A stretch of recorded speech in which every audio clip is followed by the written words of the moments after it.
emocionin të tofë është shumë ndryshe. Çdo koncert, interesimi dhe mbështetja është më e madhe. Nuk ka kënaqësi më të madhe për artistin kur e sheh sallën plot. Për mendimin tim janë edhe krenaria e qytetit tim. Nëse janë përcjell këto këngë brez pas brezi në formë gojore, ne e kemi për borxh që t'i sjellim me nota. Tash do e mësoj vetëm që ta kem mundësinë ta interpretoj këtë pjesë në një ditë. Ne vërtet kemi renesansë shqiptare dhe për këtë çdo shqiptar duhet të jetë shumë krenar.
Sakta jemi në fund të mbrëmjes, e di që e kishe me stres fillimin, ama ja ku ja dole si që ja del zakonisht në gjitha koncertet. Çdo herë them, emocionin të tofë është shumë ndryshe. Shumë emocion, a? Shumë emocion. Në salla tjera, në vende tjera, e kemi atë emocionin të dalim sa më profesional, sa më bukur, por këtu është diçka shumë ndryshe, shumë shpirtërore. Pse? Mos është për shkak të këngëve që këndohen në fund, apo? Është ajo energjia edhe e njerëzve që njohish, kolegëve që njohim, suportin që japin, që ndjejnë, bashkë ndjejnë me ne, edhe ajo. Marrim edhe japim energji. Kishte repertor interesant, një kombinim këngësh, të ndryshme? Mundohemi, do me thënë kryesisht të fusim repertor këngët arbëreshe. Po, dhe bëni shumë mirë. Këngët arbëreshe, të cilët me shumë krenari dhe me shumë bindje them se ne vërtet kemi renesansë shqiptare. Dhe për këtë çdo shqiptar duhet jetë shumë krenar. Ti ke një dashurit posaçme me muzikën arbëreshe, me këngët arbëreshe, me veshjet arbëreshe? Gjemi pa tjetër, pasi kur ata për 600 vjetë ruajnë me fanatizëm kostumet e bukura, gjuhën shqipe, këngët Arbereshe i këndojmë po njëjtë si para 600 viteve, nëse janë përcjell këto këngë brez pas brezi në formë gojore, ne e kemi për borç që t'i sjellim me nota në mënyrën më profesionale të mundshme. Një koncert në Kalabri ose në Sicili, keni provu ta bëni apo jo? Me zi presim. Nëse dëgjon dikush nga Italia, po mund të naftoj dhe të shkojmë atje. Patjetër, me zi presim, për ne do t'jetë shumë derë dhe një eksperiencë shumë e bukur. Për ndryshe sonte kishit shumë publik, a? Keni pas në njerë tjetër, apo? Për fat, ndoshta se edhe reflektohet ajo se çdo punë që merret me seriozitet, edhe vind të ndjekin numër i madh i publikut. Edhe çdo koncert që e kemi pas me Dardanusin, edhe në Tetov, edhe çdo kund ku kemi koncertuar, sallat kanë qenë plot. Sonte kishe edhe kolegët e ansamblit ju mbështetën në fund në pikat që i kishit këngëve tetovare? Ishte diçka e bukur? Kolegët janë familja ime jo e gjakut. Dhe gjithmonë emocionohem kur i shoh në ndonjë performancë timen, është ajo që thash më herët se bashkëndjejnë me mua, me emocionet dhe i kam përditshmërinë më të bukur dhe jam shumë krenare që i kam. Vajzat e grupit dhe djemt pashtu, sepse nuk duan krejt të japin intervist, kjo është një problem veç që nuk duan të japin intervist, ne nuk mund t'i detyrojmë, por Unë i besoj pak. Po, Unë i besoj pak. Derisa kam... Ama ti e detyruar të japish intervist, sidomos për kanalin Luajder. është krejt diçka tjetër ajo shumica e gazetarëve në thëmë, ju gjithat koncerte bëni, një intervist, po është krejt diçka tjetër skena edhe ajo pika e kuqe aty. Ne dim të këndojmë, për të folë, ne të folin tjerë. Ne folim përmes gjuhës univerzale. Ju i bëni të dia për mrekulli. Faleminderit shumë për kohën që ndarë. Faleminderit edhe juve për kohën edhe për evente që asnjëherë nuk mungoni, edhe pafund jam e lumtur për kanalin Luajderën, pasi kemi shumë çka që të shohim edhe të ndjekim në kulturë. Faleminderit. Dardanusi ka bashin e vendin të Luajderën. Faleminderit. Faleminderit me shpirt.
fund të koncertit, fjallën e kanë ata që interpretuan dhe që mahnitën publikun. Jam e Siana Reqin këtu. Siana, si ishte koncerti si pas teja? Po si pas meje patëm një koncert të mirë, më vjen mirë që çdo koncert interesimi dhe mbështetja është më e madhe.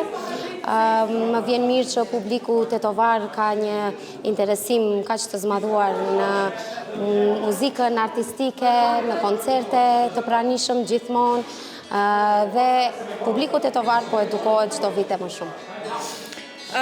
Komplimente për vajzat të cilat nuk duan të flasin, po prezantoj kush ishin, kush interpretuan në instrument?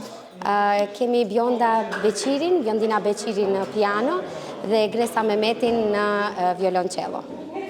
Mande janë edhe Arbër Tahiri në violin, Shkëlqimi në fizarmonik, Jetmiri në gitar, Vullneti në oboa dhe Besarta Murtezani.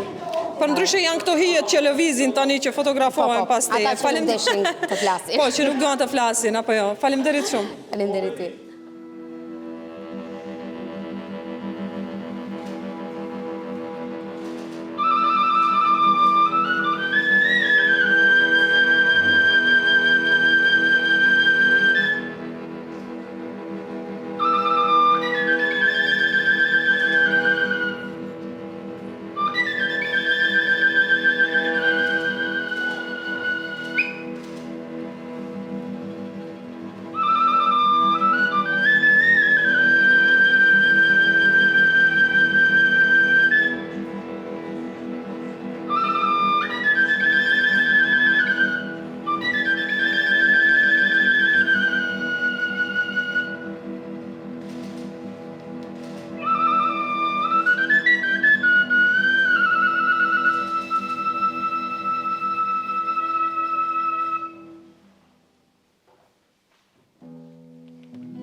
Gjatë koncertit u përmend emri i Vullnetit. Vullneti që ka vullnet për shumë gjëra, për t'i mbështetur jo vetëm ansamblin AM ku përket, po edhe ansamblin Dardanus, apo jo. Besoj që u kënaqet sonte me duart rokitjet e publikut, ju mbështeti fort. Normal, nuk ka kënaqësi më të madhe për artistin kur e sheh sallën plot, edhe sikur e shpërblen artistin me atë duart rokitje. Se në fund të ditës këtë e bëjmë ne për publikun, e bëjmë për popullin tonë. Prandaj sidomos repertorin që e kemi me këngë popullore fiks për shqiptarët tanë. Vullnet, e ke pak me droj se si do e pres koncertin publiku? Para se të filloj koncerti, se besoj që gjithë keni shumë emocion. Është normale, biles para se me fillu koncerti me besartën e flisnim, pse gjithmonë në Tetov është një tjetër emocion. Në Tetov në shpinë tonë, ku nuk do të kemi emocione, do të jemi shumë qetë, për herë neve në Tetov në kapë si kur ajo emocioni si do dali, thash normale se e kemi qytetin tonë, e dim se do vi njerëzit tanë, edhe duam ta japim më të mirën. Është një pikë që gjithmonë ngre publiku në këmbë dhe është pika që ti e interpreton me flaut, është një homash për familjen Jashari? Po, ajo në fakt është një korodram e interpretuar nga ansambli Shota. Kjo është një insert i shkurt Lulet e Marsit, e aranjuar, e komponuar me muzikë nga profesori Ylber Aslanaj, që nga hera parë që e kam dëgju atë pjesë, unë atë nuk dia t'i bja fyllit. Thash do e mësoj vetëm që ta kem mundësin ta interpretoj këtë pjesë në një ditë. Është shumë domethënëse dhe përveç publikut, ndonjëherë na ndodh edhe neve në prova që rënqethemi nga kjo vepër madhështore. Është shumë e bukur. E pash edhe sot publiku mezi e presin këtë pikën ku e interpreton. Unë ma lëngjyen shumë, biles edhe pas koncertit, gjithë vinin e thonin qa ishte ajo pjesë, sa e bukur, qka do të thot, e normale, ajo është një homash për fëmijët e rënd të familjas Jasharej, edhe për ne kjo ka një domethënie shumë të madhe, kur u kushtohet njerëzve të cilët na sollën lirinë, edhe sakrifikuan gjithçka që ne sot të interpretojmë dhe të këndojmë shqip. Faleminderit. Faleminderit dhe ju.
Era Azemi po ashtu ishte pjesë e kësaj ngjarje e këtij koncerti dhe sigurisht mbështet kolegët e vet.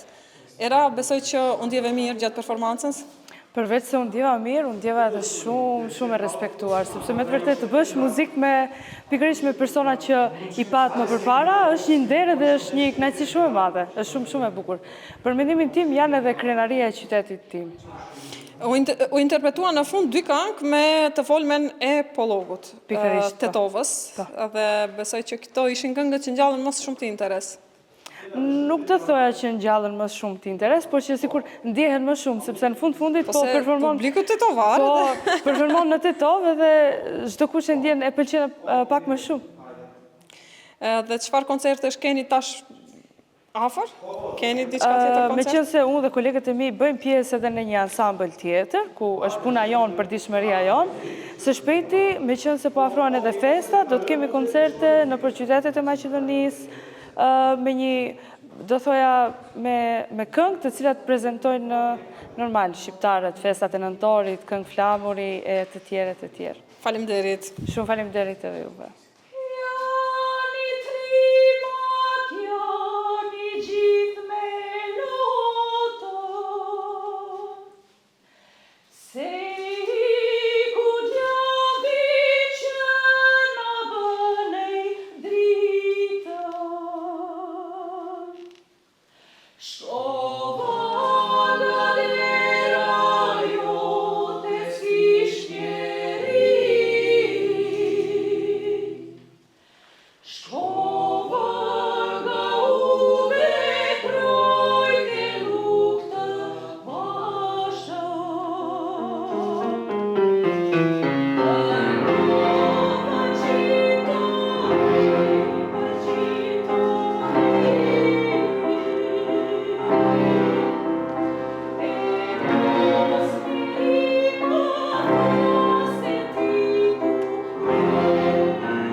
Koncerti i Dardanusit sonte ishte në kuadër të skenës së muzikës serioze shqiptare që drejton Fatosi. Mirë se po të gjejmë, Fatos. Besoj që sonte ishte një aktivitet shumë i bukur. Po, ishte shumë i bukur, publiku t'i pëlqeu, niveli i lartë artistik dhe i sukses shumë kuptuar. Në fund të fundit ai është qëllimi, publiku të kënaqet, publik ishte mjaft. Të vije sa më tepër në këto evente. Se kur është i kënaqur, vjen në eventin tjetër, në koncertin tjetër si thua. Kështu që kjo. Edicioni i cili ishte me radhë si vjet? Ky është edicioni 13 me radhë. Kjo është koncerti i fundit. Pas koncertet të Orkestrës Rinore Ballkanike, një e kishim në janar, një e kishim në gusht, dhe ky ishte me këtë përmbyllëm këtë edicion. Fatos, para ca ditësh që kishe bërë një reagim lidhur me buxhetin e muzikës serioze shqiptare? Kjo nuk është, sepse buxheti ala nuk është i vendosur, por bëra reagim në lidhje me kushtet e konkursit. Kushtet diskriminuese për festivalet shqiptare, sepse kërkoheshte një traditë që ndoshta një festival vetëm e ka prekret festivaleve të dramës, dhe ky si kusht diskriminues, domethënë vjetërsia e festivaleve ose tradita e festivaleve nuk është kërkuar deri vjet. Ne na u premtua që ky do hiqet si vjet, kur e shohim edhe si mjet e kanë vendosur, po jo në mënyrë qeqarake si e bon vitin e kaluar që kërkuan 40 vjet, a shteti ka 35 vjet, po e bon pak në mënyrë që mos ta fshefin pak a shumë qëllimin dhe prej në pavarësinë në shtetit 35 vjet. Ne e dim se festivalet shqiptare, për shkak se ne jemi shkel nga ajo ministri dhe për një kohë gjatë, dhe detyrimisht shqiptarët kanë nisë më vonë me aktivitete. Dhe kështu që ne nuk mund t'i mbrim ato 40 vjet asnjëherë. Pra qëllimi është që në vend të konkurohet me nivel artistik, në vend të konkurohet me kërkesë impakt, pra ne e dim që ne shqiptarët e Maqedonisë kemi më tepër nevojë për atë lloj muzike, sepse jemi të nënpërfaqësuar në të gjithë institucionet, si në opera, si në filharmonik, si në konkurset e ministrisë. Kështu që në vend neve që të na bëhet një lloj shtys, neve edhe më tutje shkilemi nga kjo ministri. Uroj të ndesh në veshët që duhet të ndesh kjo ankesë jotja. Qëllimi është që të përmirësohet, jo të bëjmë kritike, prandaj të bëjmë vërejtje, artistët këtë punë kanë. Në këtë kohë fushate, domethënë, sepse u detyruam në kohë fushate të reagojmë sepse tash u hap konkursi, ne nuk kemi për qëllim të sulmojmë një parti dhe të lavdërojmë tjetër. Thjesht konkursi doli tash dhe u ndjem të zhgënjur dhe të tradhtuar pak a shumë. Fatos, e realizove si vjetë programën krejt, apo ka edhe aktivitetet tjera që do të përmbyllin skenën? Me këtë realizohet. U përmbyll, do me thënë sukses shumë? Po. Faleminderit shumë.